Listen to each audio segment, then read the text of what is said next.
Did you know the Norwegian government is building a $47 billion coastal highway?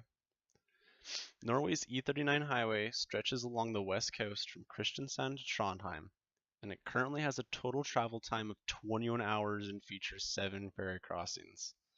So for the average traveler who's trying to go all along Norway on its beautiful west coast, they're going to have a long trip ahead of them. And I hope they like ferries. In this speech, I'll be telling you about why this highway is significant to Norway and the rest of the world. And some of the main points I'll be discussing will include a lot of the major but common challenges that are being faced in designing this highway, its biggest dilemma overall, and how a project of this scope will go on to influence engineering in the future. So, moving on into my first point, there's going to be a lot of difficulty in designing this highway, but most of these problems can be solved with one solution. As we all know, or may not know, Norway is home to some of the most beautiful fjords in the world.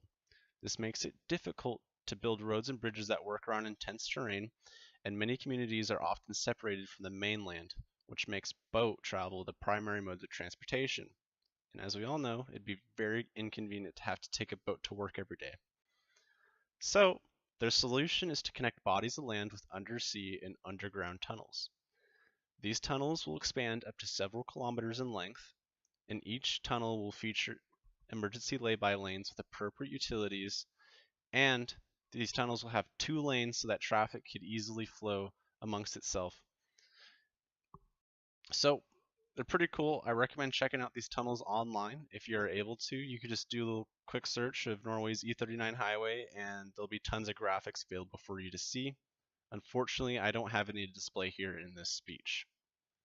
So moving on into my second point, building this highway has a lot of challenges, but one of the biggest dilemmas is the fact that many fjords in Norway are just far too grand, way too big, and are very hard to work around.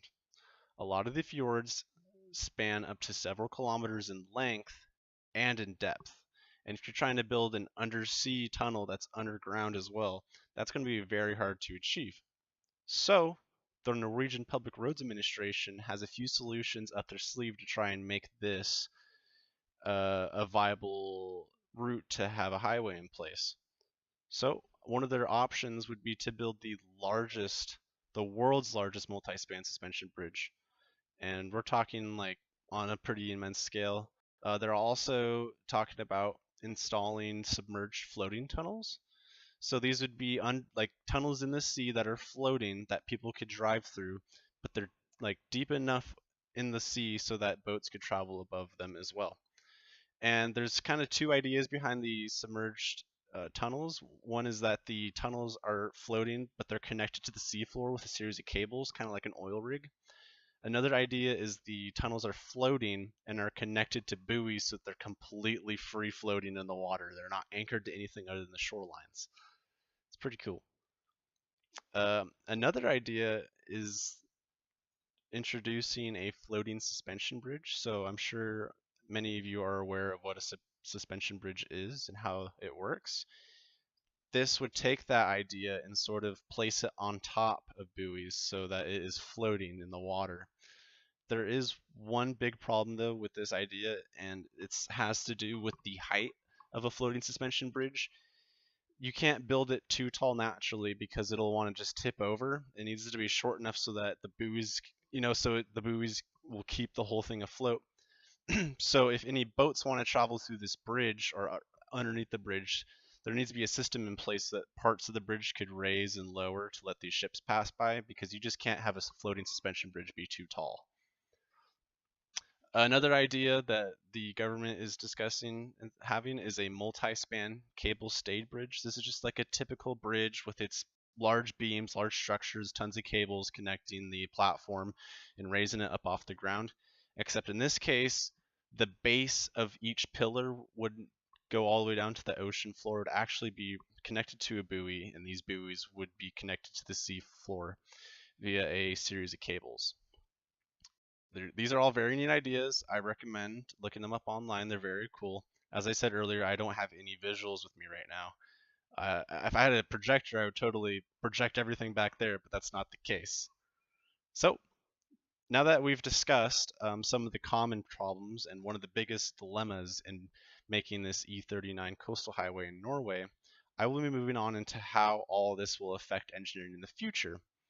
Many of these ideas I have discussed have not been implemented in other parts of the world. They're completely brand new ideas and we don't even know if they work yet. They're just theoreticals. So, after this highway is constructed, not only will Norway see a boost to their economy by allowing free travel and receive a boost in transportation times, making it easier to go from one place to the other. It'll also have sort of a surging influence in the engineering world. People could take designs from this project and implement them in other parts of the world with, say, similar extreme terrain, or they could even use just like segments or parts of these ideas, or even take like field testing data samples from this huge project and use it in their own projects. It'll definitely change sort of like civil engineering in a way, and potentially even other fields of engineering where, like with these undersea roadway tunnels, I'm sure there's other factors that will be influenced as well. So, Norway's E39 coastal highway will be one of the largest engineering ventures of the century. It introduced main complex problems that will test the skill and perseverance of engineers from around the world, and I highly recommend looking into the project if you have an interest. The pictures are pretty cool to look at. That is all for today, guys. Hopefully you learned something about this coastal highway that's actually being built right now. Like, construction has began. Look into it. There's tons of videos. Like, go at it. Thanks for listening. Bye.